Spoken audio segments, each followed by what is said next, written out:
What is up, guys? Sam from the Byeforever fam back with another war recap, and this time it is week 7 of the Apex division.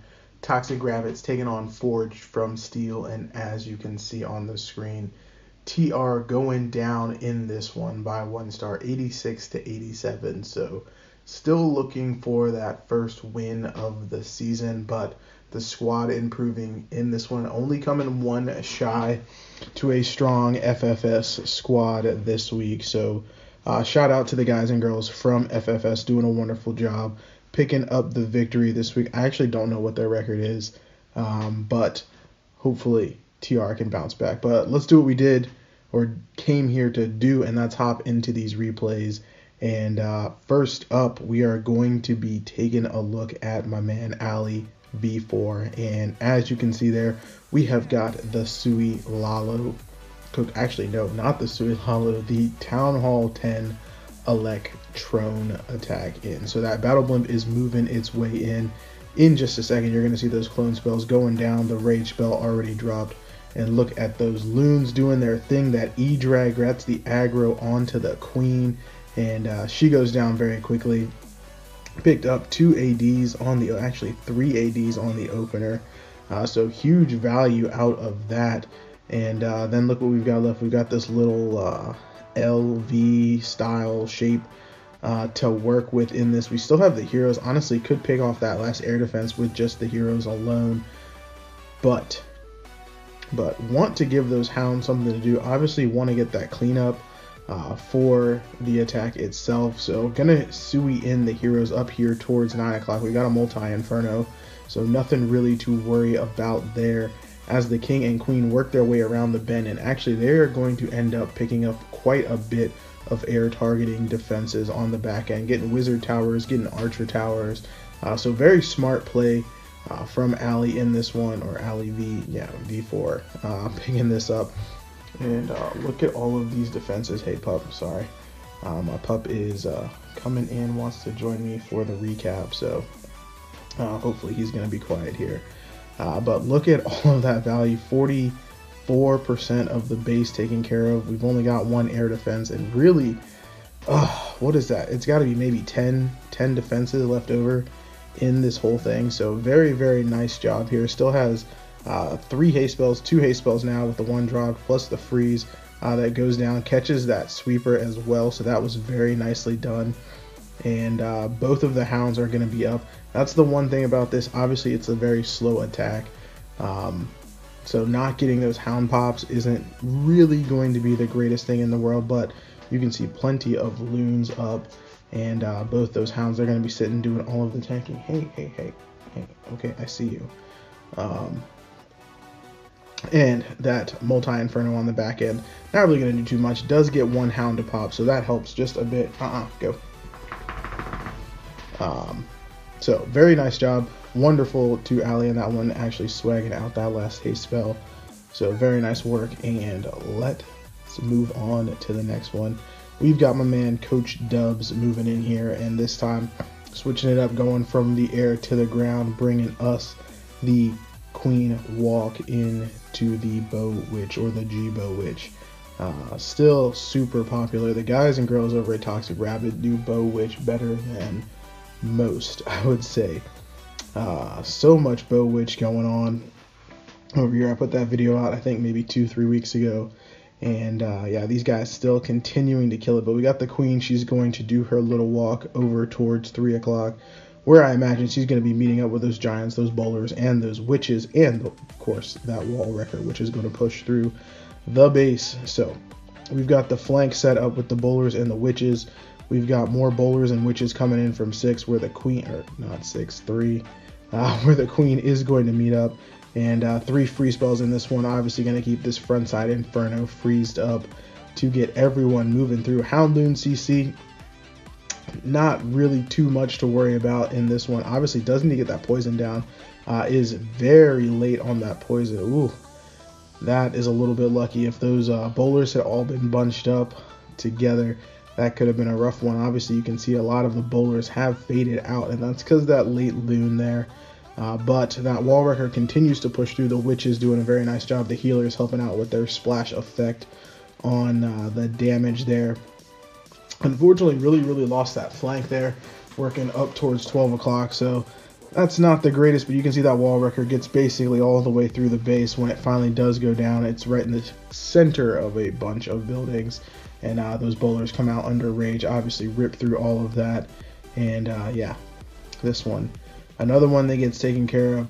A couple of small mistakes in there from Dubs, but finishing it up very strongly. Bowler's still up.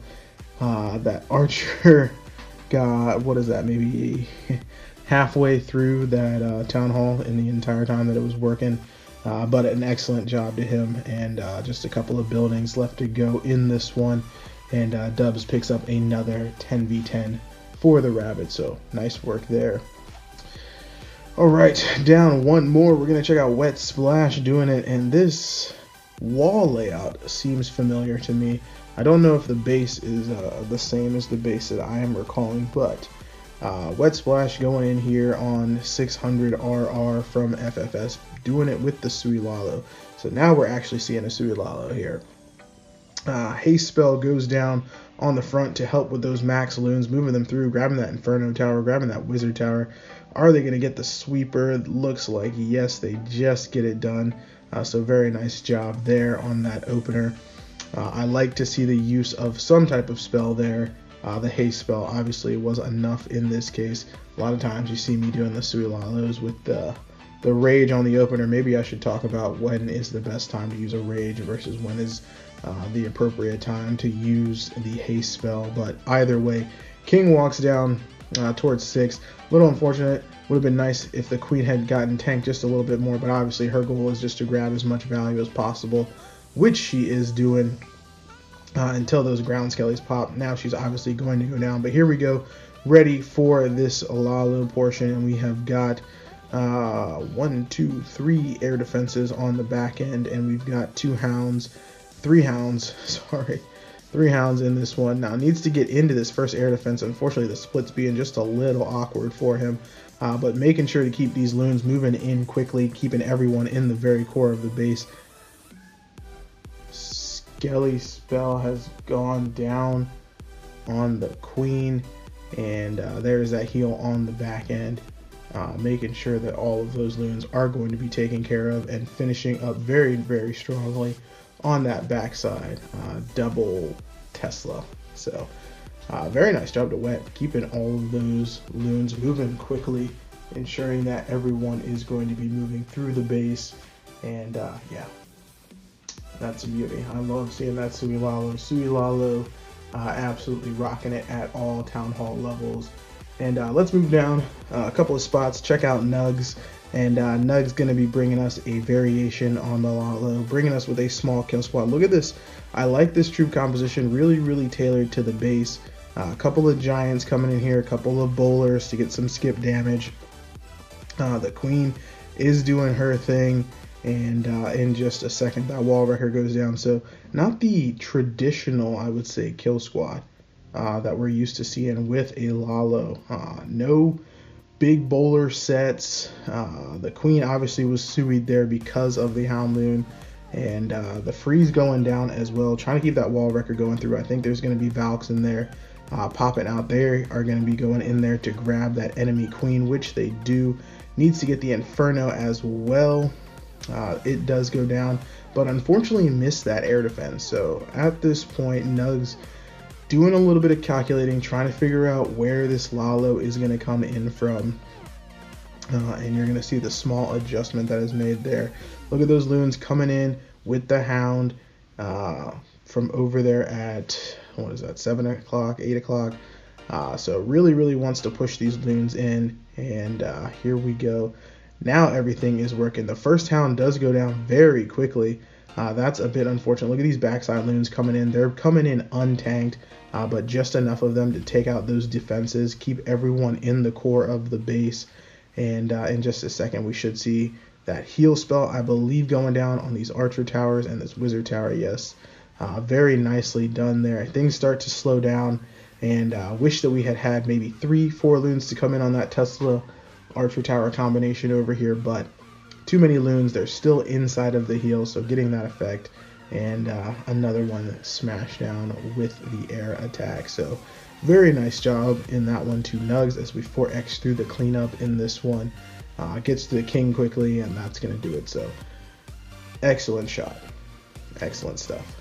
A little unorthodox, like I said, on the kill squad. I like seeing that. And here we go, moving down one more. We're going to check out Yasu Jr. in this one.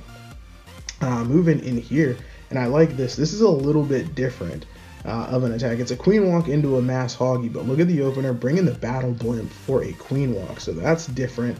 The battle blimp with the Valks comes in, grabs the Inferno, grabs 2 air defenses, and now the queen, obviously, she's free to walk. He could have chosen either side here for her to walk from 12 down towards 3 or from 12 to 9. Obviously, by coming down towards 3 o'clock with a single break-in, going to be able to grab both heroes. So needs to deal with this CC. Obviously missed the witch on the poison because of the fact that she went over to that wizard. So he's a little bit patient there. The queen gets on to the witch. It goes down. Then there's just those couple of skellies to work through. And now we are off to the races. Now, only one more rage spell for the queen, and look at her. She's got to walk a cannon, she's got to walk an archer tower, she's got to walk a second archer tower, as well as the X-bow, and then both heroes. So this rage that he is going to use has to be right on point. It's got to be ready to go. But as you can see in the very core of the base, things are looking great. We've got already a huge section of the base carved out. The king actually grabs on to the aggro of the enemy king, so that's perfect. The wall breaker is perfectly timed while that wizard tower was still up, so they do target the appropriate section of the wall, and now the queen can push in. She's got the rage. It goes down, and yeah, look at this. I mean, this is just textbook. This is textbook. If there had been a couple more wall breakers in to maybe try to go in and grab the second layer break, that would have been absolutely incredible. Already starting in with the hogs. Obviously, the queen is going to be safe. Her goal, try to grab as much more in that core as she can. First heal spell goes down. Some outside, kind of trap buildings, I would say here, trying to make sure that these hogs stay on the outside. But too many already into the core. Look at that. That heal spell is on the outside of the base, but it really doesn't matter. Keeping up as many of those hogs as possible, and really kind of cutting things off as these hogs try to work into this Inferno tower. So very, very nice job, actually, to Yasu in this one. Staying with it, looks like he's getting a little bit light on the hogs, but once that Inferno tower goes down, really this one is over. The queen is still up, queen still with her ability. Yeah, absolutely awesome looking stuff in this one. Pops the ability, really not necessary there, but gets it done as we finish up on the cleanup. So very nice hit to Yasu in that one, doing some great stuff. Like I said, a little bit of unorthodoxness this week from a couple of different, players. So we are going to look, I believe, at this very last one, and it is going to be just Anki going in, and we're seeing another Electron. So this is the attack strat, obviously taking the game by storm at Town Halls 10, 11, and 12. I put out the video on the guides, the keys, how to get it done. So if you haven't seen that, go take a look at it. If you're looking for more interesting, or not interesting, if you're looking for more content on it, I can say every YouTuber out there currently, in Clash of Clans has stuff out on the Electron. But if you want it from the man himself, make sure that you have my boy Crunch on follow. Crunch Gaming, he is the one who brought it to the attention of everyone from Spartan's Legacy. So go give him a shout if you're looking for more content on it. I think he is coming out with Electron stuff basically every single day. But we have got Anki moving in here. Now, this one wasn't the biggest opener, I would say, that I have ever seen. Generally you see huge percentages with that, but really, looks like we're at about 30%. I mean, a lot of times you can get 30% of the base with just a Sui hero. And he obviously didn't grab any air defenses in this one, but he did get the queen taken care of, so that is going to really be the nice part here. And his hero is actually doing a really nice job grabbing a lot of percent here. And here we go in with the Lalo, having to fight the sweeper. I don't know if that, well, either way he would have been fighting a sweeper, but 4 air defenses with only a couple of haste spells and a bunch of loons. Tough, but not impossible. obviously, as you can see, working in here. I mean, the pathing is beautiful. Needs to get really that Expo. That's kind of the big threat here, the Expo Wizard Tower combination. Over there, you can see Hasten, the few loons, grabs the Expo. And in just a sec as well, that Wizard Tower is going to go down. And once that goes down, this one is all over. So very nice job to Anki in that one, finishing us up. And finishing up the recap this week for the Rabbits. They did a nice job. Unfortunate to come up just a bit short in this one. I believe they are on the bye week this week. So nothing for the Rabbits this week. So another week to try to regroup, come back strong. Forget who they have after the bye week. Maybe Clantanum Bay, maybe Metamines, something like that at the very end. But that's going to do it, guys, for the recap. Hopefully you guys enjoyed it. If you did, leave a like, subscribe to the channel. You guys know what to do, but that's going to do it, guys. Hopefully you enjoyed. Till next time, this is Sam. Peace out.